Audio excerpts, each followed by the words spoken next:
नमस्कार दोस्तों, मेरे YouTube चैनल पे आपका स्वागत है। आज का वीडियो होगा एक बहुत ही इम्पोर्टेंट टॉपिक जिसका नाम है रिस्क। इसका मतलब जोखिम हिंदी में। बहुत सारे लोग मुझे रीच आउट करते हैं, वो कहते हैं शुभम, आपने अपना ये चैनल स्टार्ट किया है, आप हमें रिस्क के बारे में बताइए। मुझे रिस्क नहीं चाहिए ज़िंदगी में, लेकिन मुझे पैसा अपना जल्दी ग्रो करना है। तो रिस्क में स्पेसिफिकली स्टॉक मार्केट के टर्म्स में आप लोगों से आज शेयर करूंगा कि रिस्क क्या है और कैसे हम इसे मिनिमाइज़ कर रहे हैं और हमें रिस्क लेना ही क्यों है। एक तो ऑप्शन है कि हम रिस्क लें ही ना, LIC जैसे प्रोडक्ट में अपना पैसा लॉन्ग टर्म फंसाते रहें, और उसके लिए आप आई बटन पे क्लिक कर सकते हो। मैंने एक स्पेसिफिक पहला वीडियो LIC के ऊपर ही बनाया है। बट आज के वीडियो में हम मेनली फोकस करेंगे कि रिस्क क्या है और रिस्क को हमें कैसे मिनिमाइज करना है। तो सबसे पहले हम समझेंगे कि इक्विटी क्या होता है और डेब्ट क्या होता है। ये दोनों बहुत ही सेंट्रल कॉन्सेप्ट हैं अगर आपको शेयर मार्केट को बेसिक्स को समझना है। इक्विटी का मतलब होता है कि ओनरशिप, इट मींस, एंड डेब्ट का मतलब है कि उधार देना। सो आप ये मान सकते हो एक एग्जांपल के लिए कि आपका एक फ्रेंड है, उसकी मिठाई की शॉप है और उसको 4 शॉप और खरीदनी है। तो एक ऑप्शन तो ये है कि वो आपसे बोले कि आप मुझे 20 लाख रुपए उधार दे दीजिए और ये 8 या 9% साल के रेट पे मैं आपको इस पे ब्याज दूंगा और 5 साल में ये पैसा ब्याज समेत आपको लौटा दूंगा। और दूसरा ये ऑप्शन है कि वो आपको ये बोले कि 20 लाख रुपए आप मुझे दे दो और आपका इसमें दुकान में आधा हिस्सा हो गया और जो भी प्रॉफिट होगा उसमें certain percentage, for example let say 40% आपका होगा गोइंग फॉरवर्ड। सो इक्विटी में रिस्क थोड़ा हाई होता है बट रिटर्न के चांसेस भी हाई हैं क्योंकि आप ओनरशिप में इंक्लूड हो रहे हो। बल्कि डेब्ट में रिस्क भी लो है और अगर उस बंदे की प्रोफाइल अच्छी है, रिस्क उसकी जो क्रेडिट रेटिंग है, तो इसमें बहुत ही मिनिमल रिस्क है। बट इसमें रिटर्न भी उतना ही मिनिमल है क्योंकि उस बंदे को उतने ही कम ब्याज रेट में ब्याज में पैसा मिलने की और जगह से भी चांसेस हैं, तो वो ज़्यादा ब्याज का आपको पैसा क्यों देगा। तो ये तो आप क्लियर समझ गए होंगे कि शेयर मार्केट में हम किसी भी चीज़ में इक्विटी खरीदते हैं और डेब्ट का मतलब है हम किसी को उधार दें। अब नेक्स्ट कॉन्सेप्ट समझते हैं कि शेयर मार्केट क्या है। बहुत सारे लोग सोचते हैं कि शेयर मार्केट एक सट्टा बाजार है। बहुत से लोग मुझे रीच आउट करते हैं, कहते हैं शेयर तो सट्टा है। तो आज मैं ये क्लैरिफाई करना चाहता हूँ कि शेयर मार्केट क्या है। शेयर मार्केट कैसे काम करता है कि कोई भी एक बड़ी कंपनी है, सपोज रिलायंस है। अगेन आई मीन ये जो वीडियो है ये किसी भी मैं अपने चैनल पे कभी भी किसी भी कंपनी को स्पेसिफिकली प्रमोट नहीं करूंगा। मैं सिर्फ एजुकेशनल वीडियो फाइनेंस से रिलेटेड बनाता हूँ।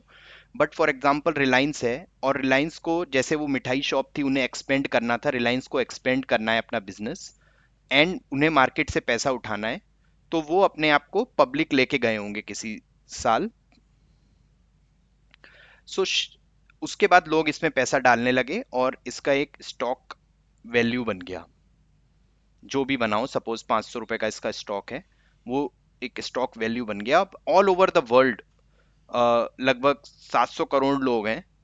उनमें से किसी को भी अगर लगे कि ये स्टॉक सही वैल्यू में है, वो इसे खरीद सकता है और जो भी इसके ओनर हैं वो कभी भी इसे बेच सकते हैं। तो ये जो शेयर मार्केट है पूरा, ये काम करता है विजडम ऑफ क्राउड पे। इट मींस ये क्राउड अथेंटिकेट कर रहा है, जो कि पूरे 700 करोड़ लोग हैं, क्योंकि कोई भी किसी भी शेयर को बेच या खरीद सकता है। तो ये पूरा क्राउड डिटरमाइन कर रहा है कि इस चीज का रेट क्या है। सपोज एक पेन है और सपोज ये पेन मेरे हाथ में है और मैं बोलूं कि ये पेन जो है मेरा 5,000 रुपए का है। अब ये आपको ज्यादा लग रहा होगा और मैं अपने 20 या 25 लोग भी ले आ सकता हूं जो साथ में बोलेंगे शुभम का ये पेन 5,000 का ही है। बट आप कैसे एग्री करोगे कि ये पेन 5,000 का है? तो उसके लिए हम क्या कर सकते हैं, 20 लाख लोगों को ले आए और उनमें एक सर्वे करा दिया कि ये पेन कितने का है। और 20 लाख लोग जब इस पे वैल्यू देंगे और तब इसका एवरेज वैल्यू 10 रुपए निकल के आएगा। तो ये इस चीज की एक्चुअल वैल्यू होगी। तो इस केस में क्या हुआ कि क्राउड का विजडम यूज करके इस चीज का प्राइस तय हुआ। तो लो आई मीन शॉर्ट टर्म में प्राइस अप एंड डाउन हो सकता है, बट लॉन्ग टर्म में जो प्राइस होगा वो उसका एक्चुअल वैल्यू पे ही जाके टिकेगा। और लॉन्ग टर्म में जो प्राइस होगा किसी भी शेयर का, वो इस बात पे डिटरमाइन होगा कि वो कंपनी लॉन्ग टर्म में कितना अच्छा कर रही है, ना कि इस बात पे कि शॉर्ट टर्म में उसका प्राइस लोगों की जो फीलिंग्स पे चलता है। फॉर एग्जाम्पल, अगर अभी कोई कोविड जैसी सिचुएशन आ गई, रिलायंस का जो शेयर है वो 500 से सपोज 300 रुपए रह गया,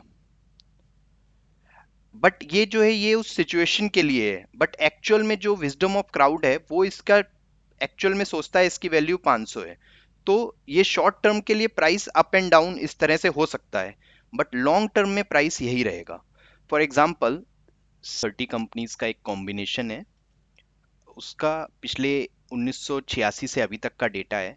और ये डेटा हमें क्लियरली दिखाता है कि कोई भी आप 5-6 साल की विंडो, लॉन्ग टर्म विंडो पकड़ लें, 91 से 97, 97 से 2002, 2002 से 7, 7 से 12, 12 से 17, 17 से 22 और 22 से आज तक, कभी भी लॉन्ग टर्म में ये सेंसेक्स नीचे नहीं गया है। मैंने अपनी इन्वेस्टिंग जर्नी शुरू करी थी 2018 में, जब ये 35,000 था और आज ये 82,000 है। तो ये अप डाउन हुआ है, उसमें बीच में कोरोना भी आया। आप ये देखेंगे ये जो डिप है ये कोरोना का है, और कोरोना में 30% तक ये वैल्यू नीचे भी गई, बट वो सिर्फ 6 महीने के लिए, लगभग 6 से 7 महीने के लिए रही। और फिर स्टॉक मार्केट ने, जैसे मैंने बताया कि विजडम ऑफ क्राउड यूज करके उसको एग्जिस्टिंग जो वैल्यू है उस पे वो वापस आई। और जस्ट बिकॉज आजकल सारी कंपनियां ऑनलाइन शेयर मार्केट में जा रही हैं, तो ये जो ट्रेंड है इसको मैं नियर फ्यूचर में या फिर गोइंग फॉरवर्ड कभी भी नीचे आता नहीं देखता, ये ऊपर ही जाएगा। शॉर्ट टर्म में पैसा इधर उधर अप डाउन हो सकता है, इसीलिए मैं हम हर किसी को कहता हूं कि शेयर मार्केट में रिस्क जो है वो ऑफसेट होता है, मतलब डाई होता है लॉन्ग टर्म विजन से, सिर्फ और सिर्फ लॉन्ग टर्म विजन और डाइवर्सिफिकेशन। डाइवर्सिफिकेशन के लिए मेरा ये नेक्स्ट एग्जांपल है, जहां पर ये निफ्टी 50 है जो कि टॉप 50 कंपनीज इंडिया की हैं, जिसमें रिलायंस हो गया, एचडीएफसी हो गया, टाटा हो गया, भारती एयरटेल हो गया, आईसीआईसीआई बैंक हो गया। और अगर आप लोग में जिसमें भी कोई ये वीडियो देख रहा है, आप अपने मन में सोचिए कि इन 50 में से कितनी कंपनियां ऐसी होंगी।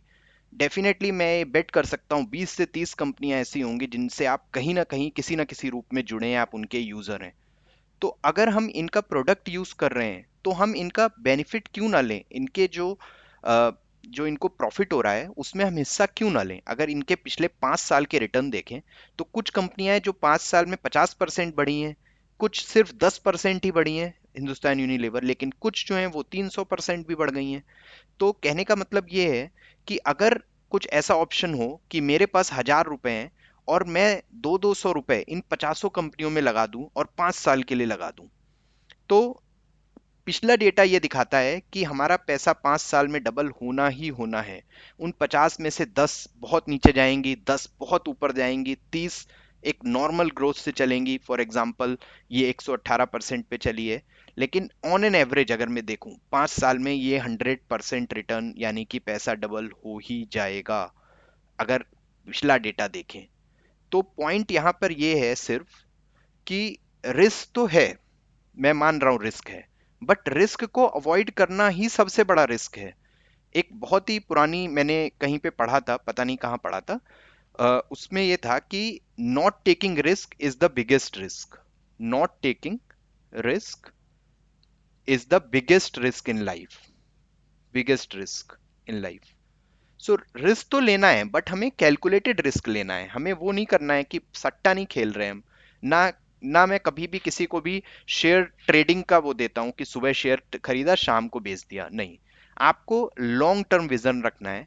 मैं पॉइंट्स नोट डाउन कर रहा हूँ रिस्क को मिटिगेट करने के, मिटिगेट नहीं मतलब मिनिमाइज करके। अगर 5 साल से ऊपर का आपका विजन नहीं है तो आप शेयर में मत आइए, मत आइए, मत आइए। दूसरा, आपको डाइवर्सिफिकेशन रखना है। डाइवर्सिफिकेशन का मतलब है, अभी मैंने जो दिखाया टॉप 50 कंपनीज इंडिया की, तो अगर मैं टॉप 50 में ही लगाना चाहता हूं, क्योंकि टॉप 50 में तो रिस्क कम होगा, उसके बाद नेक्स्ट 50 आती हैं, फिर और 100 आती हैं, फिर मिड और स्मॉल कैप आता है, ये टॉप 50 आती हैं लार्ज कैप में, मतलब बड़ी कंपनियां। तो आप इसमें अलग अलग कैटेगरी में जा सकते हैं, बट आपको डाइवर्सिफाई करना है। आई मीन पैसा सिर्फ एक या दो कंपनी तो डूब सकती हैं, बट ऐसा नहीं हो सकता कि ये टॉप 50 कंपनियां डूब जाएं। इसमें जो कंपनी डूबेगी उसका जो भरपाई होगी वो बची हुई कंपनियों में जिसमें अप होगा वो हो जाएगा। और तीसरा, कभी भी उधार लेके शेयर मार्केट में पैसा नहीं लगाना है। उधार लेके जो पैसा लगाया शेयर मार्केट में वो समझ लो बर्बाद होना तय है। क्योंकि अगर आपने पैसा उधार लिया और मान लीजिए कोविड जैसी कोई चीज आ गई, और कोविड में सबको मैं यही बोलता हूँ 6 से 7 महीने सिर्फ मार्केट 30% डाउन रहा था। अब यहाँ मार्केट तो 30% डाउन है, लेकिन इस पैसे पे आपको 10% ईयर का ब्याज देना है सपोज, तो फिर आपको जो वो टेंशन होगी वो ये डेफिनेटली वर्थ नहीं है। तो ये तीन चीजें, लॉन्ग टर्म विजन, डाइवर्सिफिकेशन और नो उधार। और चौथा जो कि सबसे इंपॉर्टेंट चीज है, किस शेयर में पैसा लगाएं, कब उसमें एंट्री करें, कब उसमें एग्जिट करें, ये बहुत ही बड़ा क्वेश्चन है। बहुत सारे लोगों के माइंड में ये होगा। इसके लिए मैं जो रिकमेंड करता हूं वो करता हूं म्यूचुअल फंड। मैं इसके लिए एक सेपरेट वीडियो बनाऊंगा, बट एक हाईलाइट देने के लिए बता देता हूं। म्यूचुअल फंड क्या है कि हम एक एक्सपर्ट, जिसे म्यूचुअल फंड मैनेजर कहते हैं, उसको अपने सपोज ये 1000 रुपए दे रहे हैं और उससे कह रहे हैं कि आप अपना माइंड यूज करिए और मेरे ये पैसे आप इन्वेस्ट करिए फॉर लॉन्ग टर्म। सो वो long term vision, diversification, no उधार और एक्सपर्ट एडवाइस, ये चार चीजें जिसने भी कर ली उसका लॉन्ग टर्म में पैसा बनना तय है ही। और कभी भी ये मत सोचिए कि मुझे रिस्क नहीं लेना। रिस्क जिसे नहीं लेना वो LIC और PPF इस तरह के 6 से 7% पैसा ही कमा रहे हैं, जो पैसा इन्फ्लेशन को बीट नहीं कर पा रहा है।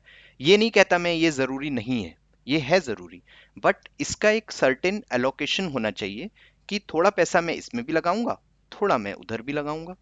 और एक चीज और, जो भी शेयर मार्केट में आ रहा है रिस्क को अवॉइड करने का एक पॉइंट और मुझे नोट डाउन करना था, which is fifth point, which is safety net. आप रिस्क लेने से पहले एक सेफ्टी नेट बना लें अपने लिए। सेफ्टी नेट में तीन चीजों को बोलता हूं। पहला है इमरजेंसी फंड।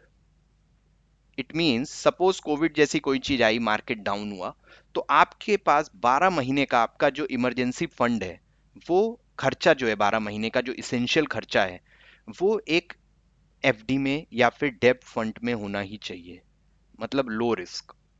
और दूसरा, आपके पास एक अच्छा हेल्थ इंश्योरेंस होना ही चाहिए, क्योंकि आजकल हेल्थ जो खर्चा है वो बहुत ही ज़्यादा है। कम से कम 20 लाख रुपए पर फैमिली हेल्थ इंश्योरेंस होना ही चाहिए। और तीसरा, एक लाइफ इंश्योरेंस जो प्राइमरी अर्नर है घर में, उसका होना ही चाहिए। ये 1 CR का मैं रिकमेंड करूंगा अगर आपको मिले, वरना 50 लाख तो लेना ही लेना चाहिए हर किसी को। तो ये अगर आपने काम कर लिया, सेफ्टी नेट बनाना सबसे पहले, उसके बाद डाइवर्सिफाइड लॉन्ग टर्म नो उधार portfolio along with expert opinion, जिसके लिए मैं एक दूसरा वीडियो लाऊंगा और मैं यहाँ पर उसे बाद में उसका लिंक अटैच कर दूंगा। So thank you.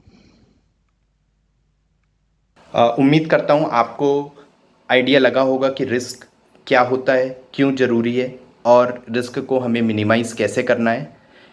ये वीडियो उन अपने दोस्तों के साथ शेयर करिए जो कहते हैं शेयर मार्केट सट्टा है। और मेरी रिक्वेस्ट रहेगी कि आप इस चैनल को सब्सक्राइब करिए। मेरा एक आपके साथ वादा है कि मैं फाइनेंस से रिलेटेड टॉपिक्स को बहुत ही सिंपल शब्दों में आपके सामने लाऊंगा और कभी भी किसी भी एक स्पेसिफिक शेयर या म्यूचुअल फंड कंपनी को प्रमोट नहीं करूंगा। मैं ओवरऑल कॉन्सेप्ट समझाने की कोशिश करता हूं। Thank you.